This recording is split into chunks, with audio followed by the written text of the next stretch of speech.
I'm 26, female, and I got married to my boyfriend of 3 years, 4 months ago. My husband and I live together, and while everything about our marriage is great, what really bothers me is my mother-in-law. My mother-in-law thinks I'm not worthy of her son. That is not surprising, as I have heard a lot of people struggling with this from their new in-laws. But what my mother-in-law does is very strange. She keeps coming over when I'm not home, and then she removes things from our house based on how she wants them. She would go through my stuff, put down the decor, move it around, change the blinds to her tastes, etc. I told my husband about this and explained to him that this is not something I'm comfortable with because I do not want my private space invaded this way. He did not tell his mother anything. From his perspective, I was stopping his mother from visiting him, which is okay and very abusive. His mother lives 3 hours from where we live, and if he wanted to visit them, he could just take a drive and visit them, but no. Before we married, he barely saw them 3 times a year, but the moment we got married, his whole personality regarding this changed. He refused to go to mother-in-law's house and kept inviting them over. Now, I grew up in the foster system and I have been through quite a few things. That is why I do not like my stuff being touched. I am not unreasonable about this. I just do not want people going through my things as I have my journals. I have different journals for different purposes, like a shadow journal, a bullet journal, a creative writing journal, etc. I did not want anybody other than me going through them because they definitely have things about me and my past I would rather not be forced to discuss. My husband knows about my journaling habit, and when I express my worry, he said I'm crazy and stupid, and that is why I'm being so oversensitive. Anybody who is of my age would stop with this childish nonsense and focus on their career, but here I was writing diaries. I realized that this conversation was going to be futile. Instead, I bought one of those inconspicuous safes and put my journals there. I kept the key with me all the time because I did not feel comfortable having them just out there. One day, I came home to my house completely turned upside down. Mother-in-law was sitting in the living room chatting with my husband, so it was clear she did all of this. I tried to put a smile on and spoke with her as calmly as possible. But it was not easy, as the way she looked at me gave me the creeps. She told me that she wanted us to come over to her house for dinner the next day. I was a little surprised because she had never invited me over for anything, as her invitations only extended to her son, but knowing I could go made me happy. That happiness disappeared when I realized that one of my journals was missing. I was looking for that particular journal everywhere, and it was not there. I guess I had left it outside because my safe was not broken into or anything. That filled me with dread about the dinner that was about to come. I could barely sleep the whole night. The whole day I was so anxious and fidgety. I could hear my heartbeat in my ears, and my manager was worried about my well-being and sent me home. When I arrived at the dinner, there was everybody present, close as well as distant family. My anxiety was skyrocketing because the way mother-in-law was looking at me made me feel like she was waiting to see me break. I powered through the whole dinner, and that was when the bomb dropped. Mother-in-law got everyone's attention and started praising her son. She said that she's very proud of her son for giving a family to someone like me who doesn't know the first thing about having a family. My husband smiled and thanked her as if what she said was perfectly acceptable when it was not. I could see it in the faces of his cousins that they were just as shocked as I was. Mother-in-law continued and said that she always knew I was a little messed up because I never shared anything about my past with her. This is why she has this. Out comes my journal to show my past to everyone, making it easier for all of them to accept me for the broken person I am. I looked at my husband and asked him if this was true, and he told me that he thought this was a good decision as I am so closed off, and this was the best way I can break out of my shell. I was shocked. Before I could get up, my mother-in-law opened the journal and started reading. It was my creative writing journal where I had been working on my limerick making skills. The limericks did not make much sense, but limericks are not particularly meant to make sense. Watching her face twist into horror as she realized she picked the wrong journal was priceless. The adults of his family were just as confused as mother-in-law was because while she said she would talk about my past, here she was reading about cats and boots and hats. I stepped out of my seat and took the journal from her hand. I told her that she really should not take things that are not hers without asking. When I came back, my husband was fuming because how dare I make it obvious that he took my stuff without my permission. Mother-in-law had not stopped glaring that whole night. My husband has not been talking to me properly since then. It's been about 7 days since that day, and I'm still getting a cold shoulder from him. Update 1. I cover my journals with old newspapers, so essentially all of my journals look the same. I thought the journal that went missing was my trauma journal because I was writing in it, but I guess I had put it back and was writing something in the creative journal before leaving, but that had left my head completely. If I had known that my creative journal was missing, I would not have been so anxious, and that made me feel pretty stupid once I came back home with it, honestly. My mother-in-law has been coming over still after that has happened, and as my husband works from home, he's always there to entertain her and allow her to go through my stuff. But yeah, I moved the safe around now so that they can't find it. Update 2. My husband and I had a huge fight. After ignoring me for about 8 days, he found out about this post on Reddit. He brought it up and we had a huge argument. He thinks I painted him and his mother in a bad light. I am the one who is abusive because I do not want him hanging out with his mom. I said that I have no issue with him wanting to hang out with them. What bothers me is him allowing her to go through my stuff. He said that there is not anything that is my stuff in my house because now that we are married, everything is mine and his equally. Hearing that upset me because my husband goes apeshit if I touch his things. I explained that I do not like her going through my things, and my husband started accusing me of cheating. He said I need to show him my journals because if I keep hiding them, it means there is incriminating evidence in them. I told him that that is not the case and I don't share my journal with people because it is a private thing. But the more I tried to explain my side and draw a boundary, the angrier he got. In his eyes, as his wife, I am supposed to share everything with him, and if I am not doing that, there is something wrong. When I tried to explain that it is because of my mental health and past, he told me that he knew I was crazy when he started dating me, but he did not know that I was this crazy. If he had known, he would not have married me. I don't know. The way he spoke to me did not make me feel safe at all. Update 3. I took my stuff and moved out. Apparently, the stunt mother-in-law pulled on me caused her to get scrutinized by my entire family, as she told everyone that I am this crazy, mentally unstable, completely delusional and unhealthy girl who often has outbursts with morbid stuff in her journal. But seeing me the way I was made it clear to everyone in her near and extended family that she's a liar. She got a lot of heat about it, and as she felt embarrassed about it, she decided that the best way to deal with this is to come over to our house, wait until I came home, start screaming at me, and try to hit me.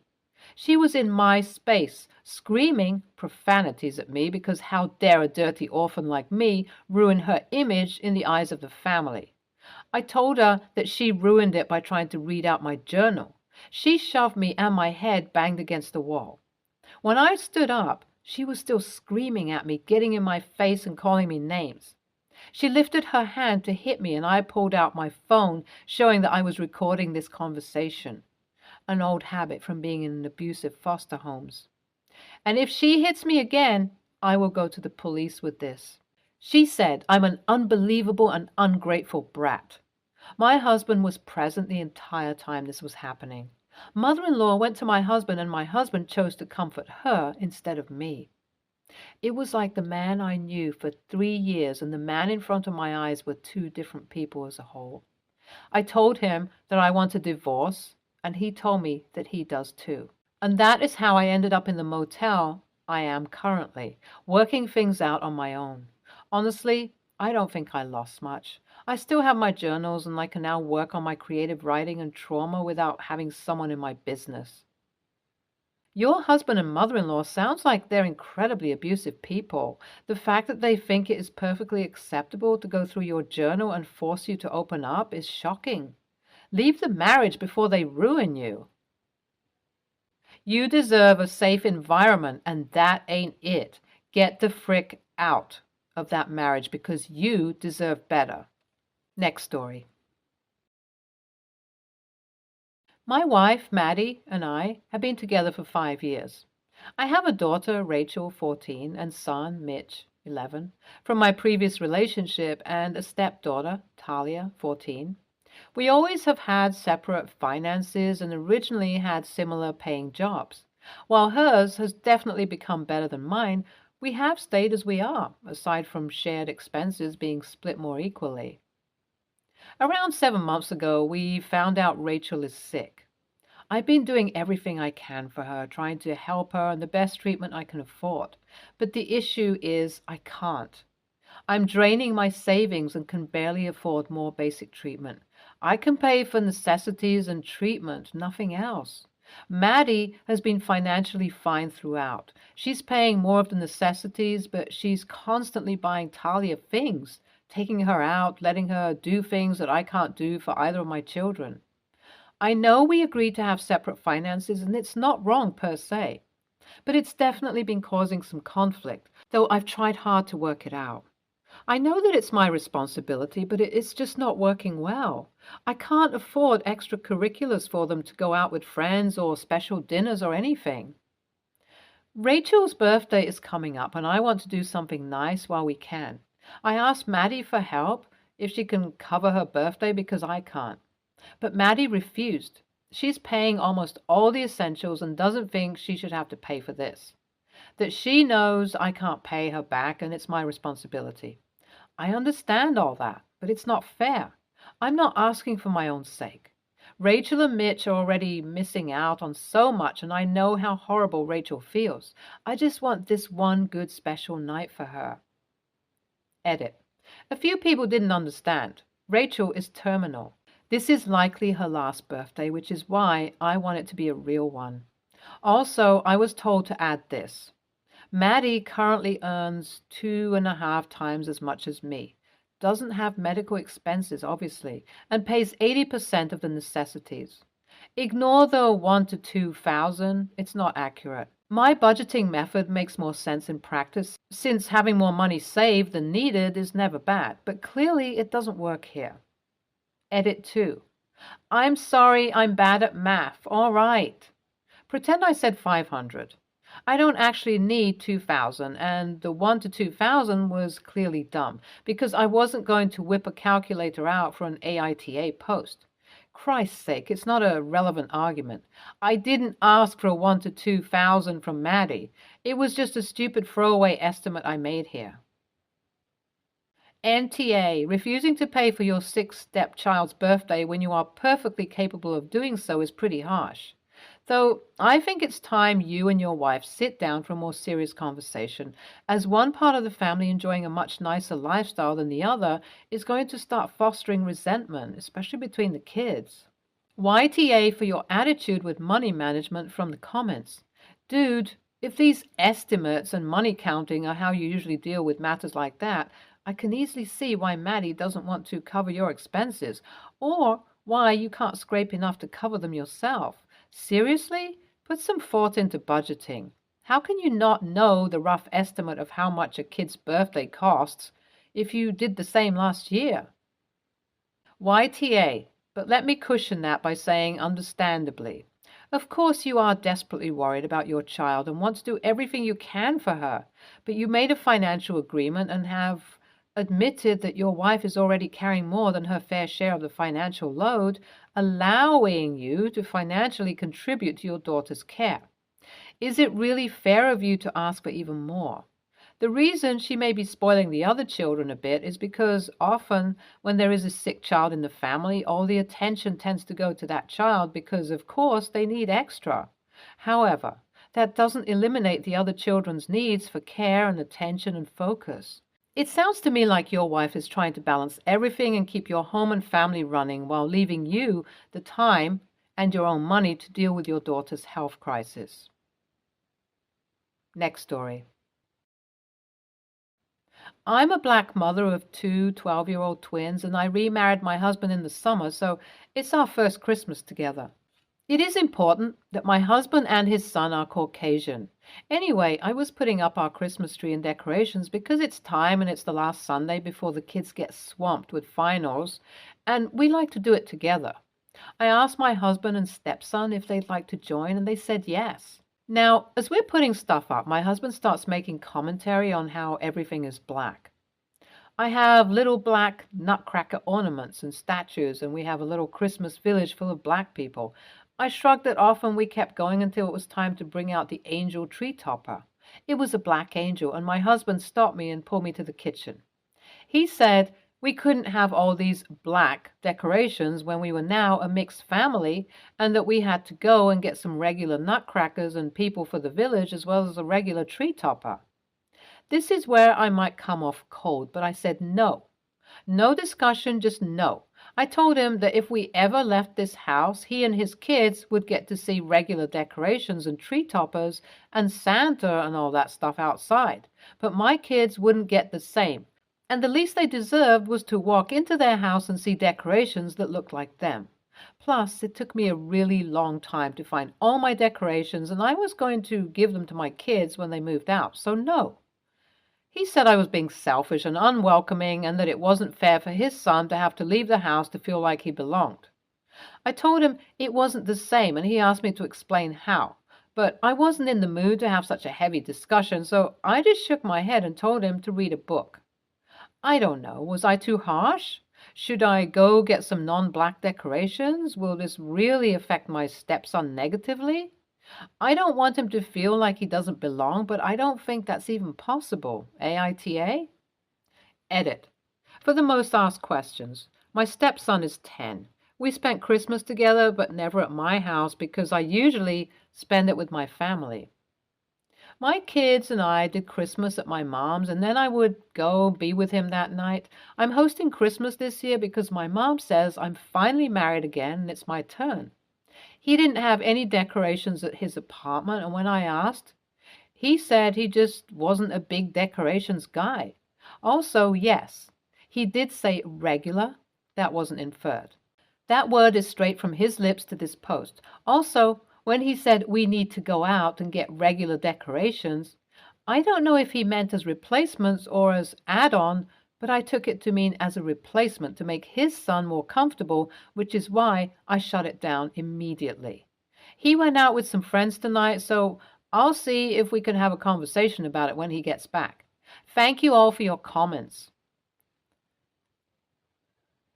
ESH. I get where you're coming from as a black woman. I love my black ornaments and black Santa, but you're in an interracial marriage. It should be okay to do both. Your husband sucks because apparently white decorations are normal. Does that mean you and your kids aren't normal because you're black? I feel like your marriage may be in trouble. ESH. Your husband sucks for calling white people regular people instead of pointing out he would like the decorations to match the mixture of the house, assuming those were his exact words. You suck for insisting on only black decorations when you chose to marry a white man and help raise a white stepchild. I don't think a white child would be traumatized by a black angel, but your insistence on only black decor is unfair given the context of your family. You can keep your existing decorations while also buying some new items to integrate the decor. If your husband's mother is still alive, she might have some items she would be willing to pass along that could lower the cost of integration. Stay tuned for more stories from our girl relationships.